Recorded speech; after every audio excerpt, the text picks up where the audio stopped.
Morning, guys. I'm here to give you a quick, this is going to be quick, 30-minute overview of some key elements regarding Africa that will probably come up on the AP exam. At least there'll be some way to fit in a point of view that I'm going to try to give you today that I think is different than what you've heard. I'm not sure. This morning I was drinking coffee, as students of mine know, lots of coffee. I have 3 sons, one's 10 years old, and this was on the kitchen table. And it's a map of the world, and he has a survey. It says, what do you think would happen to the world if nuclear weapons were launched? And he's got this survey he asked his fellow 5th graders. And I looked at the map, and I was like, this is kind of strange. He's got X's on the countries that would get hit, right? So he's got North Korea, he's got, I think it's Japan, he's got North Vietnam, which doesn't exist anymore, right? He's got 2 countries in the Middle East, he's got all of Latin America's gone, Cuba, Mexico, Guatemala, and then he's got 4 or 5 countries in Africa that are all going to get hit by nuclear bombs, according to him, right? And then the other countries, they're not getting hit by anything, and that's where they're launching from. So you think, that's kind of strange. This is a 10-year-old who doesn't watch the news. He doesn't read the newspaper. But somehow he's got the world divided in his mind between certain countries that I guess deserve to get bombed or are likely to get bombed, and other countries that don't or might be doing the bombing. So you think, where does he get these ideas, these notions about kind of this, that the world is divided between us, them, black, white, good, bad, this kind of thing, right? I think the answer is it's all around us, and we are hit and bombarded with stereotypes about other parts of the world, particularly in the United States, in this culture. And Africa gets the worst treatment.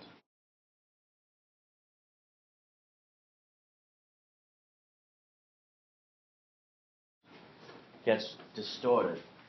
So what I'd like to talk to you today about is the stereotypes versus what scholars have to say about the history of Africa and the culture. Culture's plural because it's multicultural, right? I kind of mentioned we have a soundbite society now where you're hit and bombarded with images, and probably at your age, the most potent images come from movies, Hollywood, Disney film version of Africa that has nothing to do with really the scholarship about what has taken place. Another part of the problem is you have what I would call a victor's view of history. You've heard that expression, I think. The winners write history. So Africa was ripped apart during the scramble for Africa, and even before that, right, with Atlantic slavery. Exploited, conquered, divided, occupied. And it's not just the military that does that. There's a mental version of it. There's a mental colonialism, Malcolm X used to call it, where you have to tell yourself stories about the people that you're subverting or conquering, right? They're not really as good as us. We're doing sort of like the Romans, right? Pax Romana. We're going to conquer all these places, but we're going to bring peace. The British said the same thing. And there was take up the white man's burden, right? So stuff that racist thinking that helped justify the conquest of Africa. But if we peel back the layers and get rid of this sort of distorted view and look at someone like John Reader, I know you guys purchased that book. It's a great book. I know it looks intimidating if you read it. There is an underlying thesis. Henry Louis Gates is another who has done a lot of documentary films that you can get online that are great. There's one called The Road to Timbuktu, which I think is one of my favorites anyway. So let me start off with, just to give you an example of some of this distorted view of African history. During the scramble for Africa, which is usually dated around 1870 to 1914, the beginning of the First World War, there was a prelude. There were geographers and others who went there before in the 1850s, the 1860s. You've probably heard of Dr. Livingston. There's a famous phrase. But so geographers and others wanted to map and discover what was there, and archaeologists to look what was there. I didn't draw a map, sorry. I forget that you don't know the geography of Africa, probably. They found a place that is now called Great Zimbabwe, which is down in the southern part of Africa along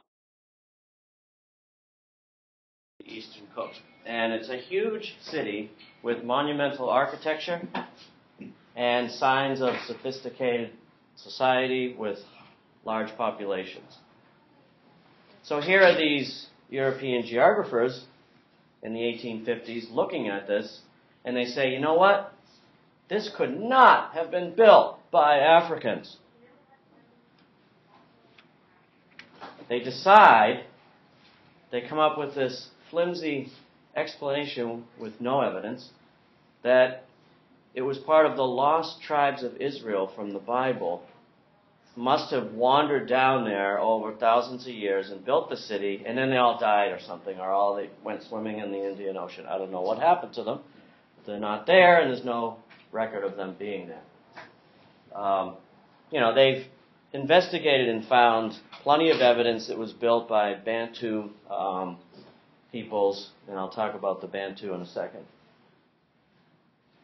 So we dismiss the history there because it doesn't fit a preconceived notion, right, of Africans as uncivilized and all these other stereotypes that you hear about Africa at the time, and I would say are still with us.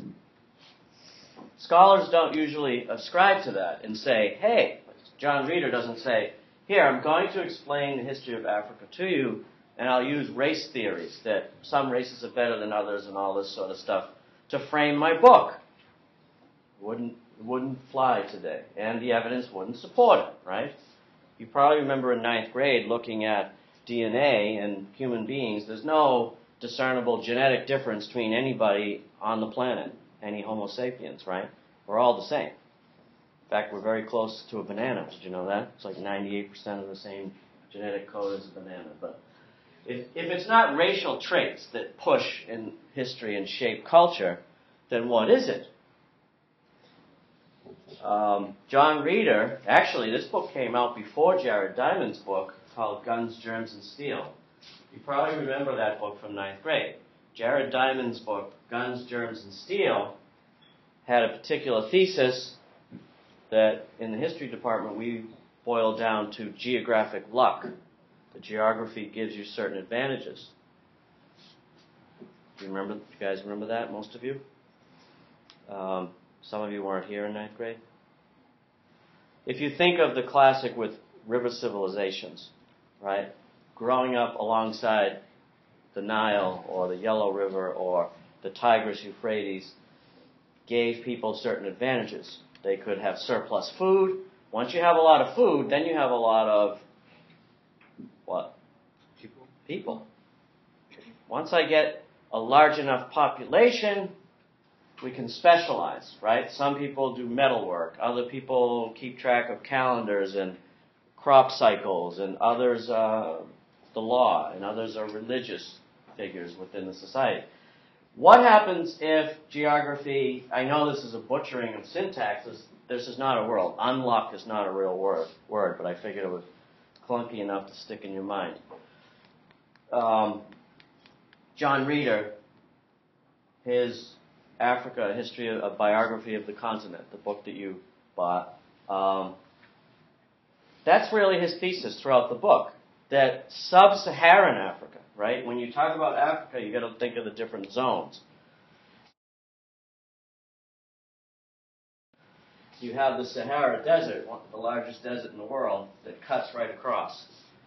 And that creates certain circumstances below the line and other circumstances above the line, right?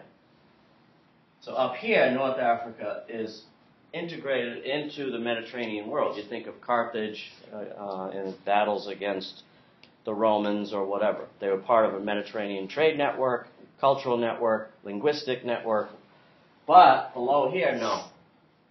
Below here, we have a very difficult geography, terrain, climate, right? When you think about that, maybe the Congo, which is more in the center, right?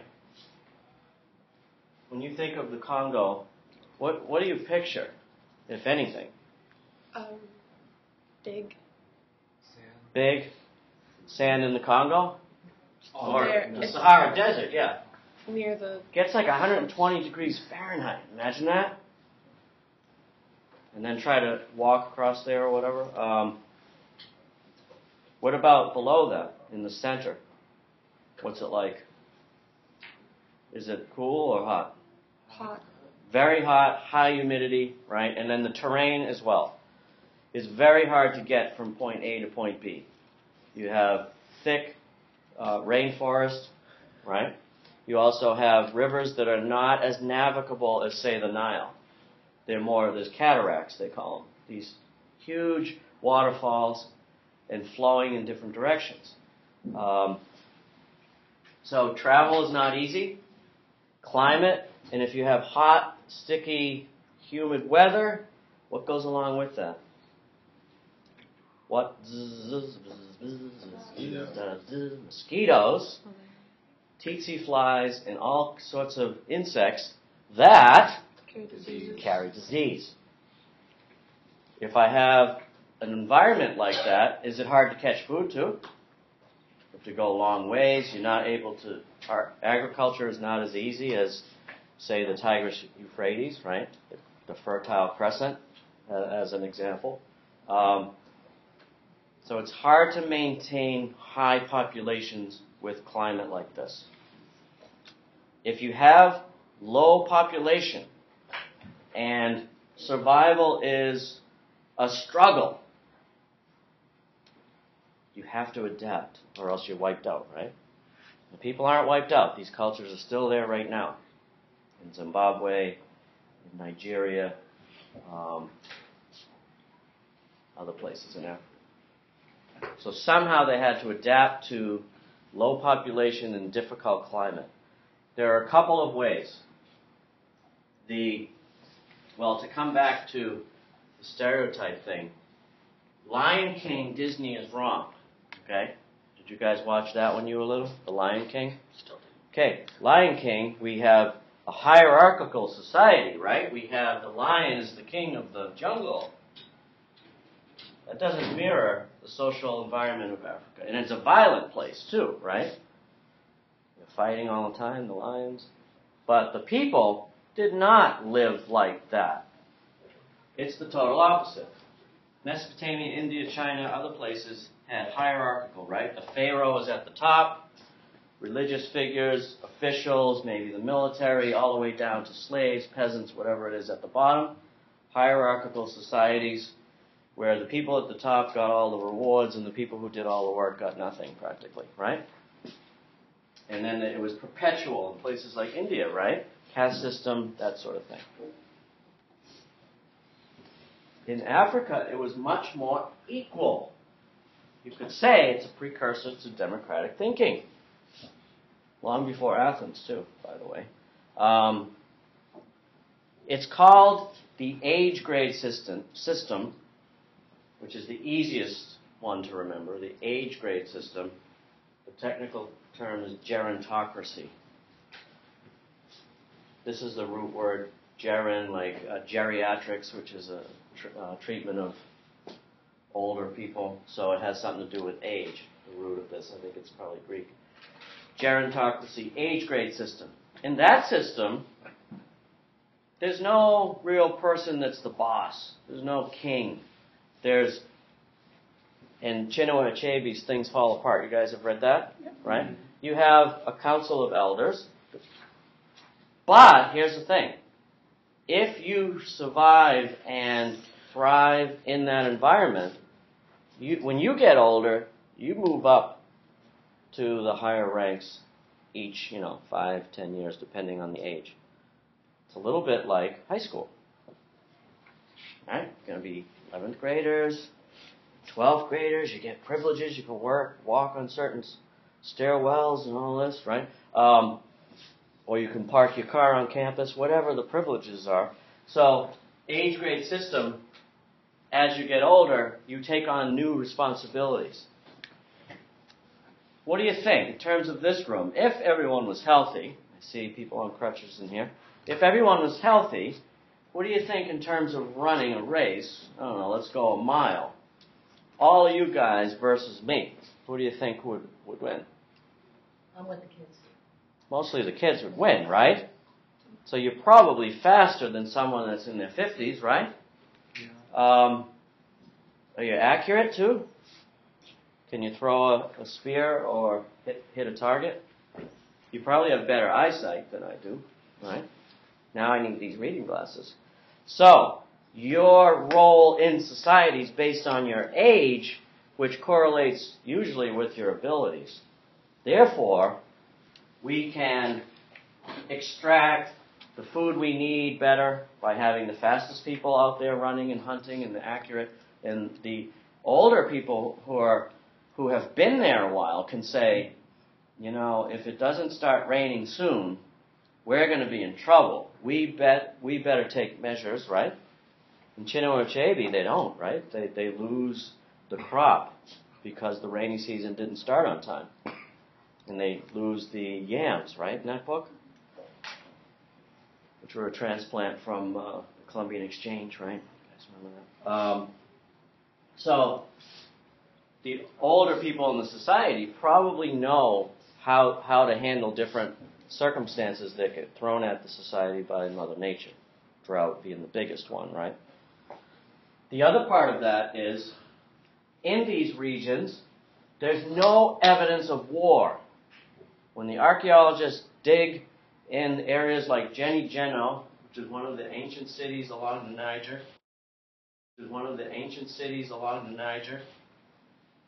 there's no mass graves, which everywhere else you find mass graves. Every other part of the world. You also find charred, burnt buildings, right? They can carbon date and find out, oh, this place was torched, right? Like what Alexander the Great did when he went through India. He torched Buddhist monasteries. They can still trace that in place of time. There was a path of destruction. None of that in West Africa until later when the Arabs and the Europeans show up, and then it gets bloody. But before that, cooperative age grade systems without war. Because it's better to share resources, right, with neighbors than kill and fight and all this other stuff that's not efficient when you're up against geography and scarcity and things like that, right? Okay, another adaptation to difficult climate is African slavery. Indigenous African slavery is very different than Atlantic slavery. This could come up as an essay. They love this. The big thing is, if I say Atlantic slavery, there's two key words. What is the basis of determining if someone is a slave in the Atlantic world, in Virginia or Brazil or any other places where this Atlantic massive 25 to maybe 50 million Africans enslaved over 400 years? How do I choose who's a slave? Based on the race. Race. And once you're a slave, what happens to your children? They're slaves. What happens to your grandchildren? They're slaves. What happens to their children? They're slaves. In theory, until it's disrupted, it will go on forever. Perpetual race-based slavery. Because of the color of your skin, you can never get out, right? There are some exceptions, 1%, that either run away or are freed. George Washington freed his slaves at the time of his death. No, at the time of his wife's death in his will. Right? Thomas Jefferson did not free his slaves. All men are created equal except for on my plantation. Right? So, contrast that with African slavery. It wasn't based on race. It was based on need, scarcity, and it was voluntary most of the time. So let's say that this village here, we did not know that the drought was happening and we didn't take evasive measures and we didn't have enough food here. We were like Chinua Achebe's village. We didn't have enough, so we said, we're going to take some of the people and they're going to become slaves of the village across the hall, Mr. McCarthy's room or whatever that is. And you're going to be there because they have plenty of food and they're going to take care of you, but you have to work there. A year or two later, when we recover, you could possibly come back, and most of the time you would. We would pay something like dried fish and say, all right, thank you for taking care of, the youngest people that we thought were vulnerable during this time of scarcity, but now they're back. So it wasn't forever. It wasn't perpetual. It wasn't based on race. It was based on need.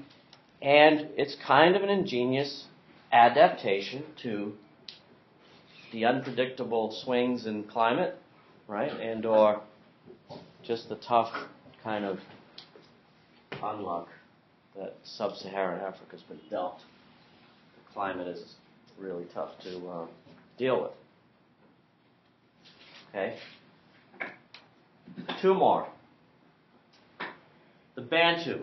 Have you guys heard of that? The Bantu migration. We touched on that a little bit in 9th grade. The Bantu people who migrated from Cameroon, Nigeria, where the Niger Delta comes in, right? About 2,000 years ago, started iron smelting. So they learned how to use metal to make better tools, to get what they could out of the land. And they also started to herd cattle. Problem was that in order to melt iron, you have to get a fire going around 1,000 degrees Fahrenheit. In order to get a fire of that magnitude, you have to pull in lots of trees and stack them up, right, and get the huge flames going. So iron smelting exhausted the forests in a lot of the region where they originated, so they just migrated to other parts. And they actually changed the topography where they went. Made it more grassland as a result, which was better for cattle grazing. But they ended up spreading all the way across Africa and then down. Now remember I said when the Europeans showed up, they said, Great Zimbabwe, that couldn't have been built by Africans. It was. Bantu-speaking people who migrated over thousands of years down to this part of Africa. They also migrated across to the coast, which would bring them in contact, what do I get here, with Arab traders. And there's an entire ethnic group called the Swahili. You guys heard of them? Mm-hmm. The Swahili are a mix of Bantu and Arab. And their language still has, it's called K-Swahili, still has Arabic and Bantu terms that are used right now. I've had students who speak Swahili. I think I have one right now. They try to teach me. So this blending of culture, tolerance, right? One thing is, doing that is another way to adapt.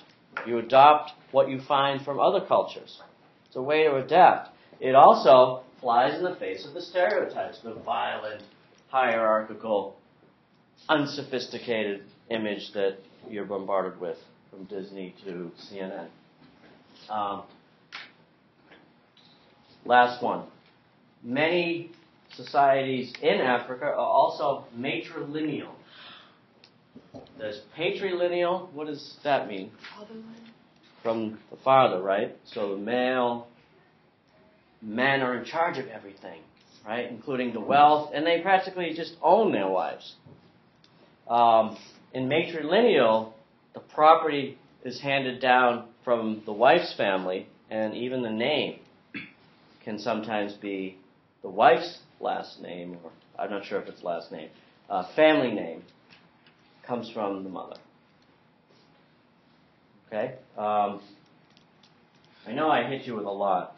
I'm trying to make sure I hit you with all the things I wanted to say to you today. The Asante? A couple of places that where there's more than this. There's at least 6 or 7 matrilineal societies, but I thought that this one, the Asante, is kind of easy to remember. The spelling's not so bad. Asante, and you probably ran into them because after the Europeans arrived, they became slave catchers who sold people into slavery in that region. The Torre, my French, I'm bad when it comes to French spelled words. The Torre, is this the right UA or is it AU? The Torre people are in North, you guys don't know, nobody takes French? Look right? Look like a French word? They are? Yeah, I think it's UA. Alright, good. The Torre people, remember I said some people were crossing the Sahara Desert. The Torre people were the middlemen of trade. It's called the salt for gold trade. This area is loaded with gold in the salt mines in here. And they needed the salt here, right? You need it to survive. You have to have salt in your body, and so do animals. The grazing animals needed salt. But the gold was shipped up to North Africa and to Venice and across to Spain. And a lot of the gold flow in medieval Europe came out of that region. So the Torre were matrilineal. The Asante were also matrilineal. So to sum up, it isn't about racial traits. It's about adapting to the geography, and these social political systems were built so that people would survive and carry on their culture, which they've done. Okay, any questions? Yes. What was the name of the place that you said that the Europeans thought they could live by themselves? It's called Great Zimbabwe. Zimbabwe. And it's in Zimbabwe. The country of Zimbabwe. They named themselves once they broke free from British colonialism after that archaeological site, that ancient city of theirs. Great Zimbabwe. Yep. Any other questions? So good. Sorry I hit you with so much, but I love that book. We weren't able to delve into it as much because I wasn't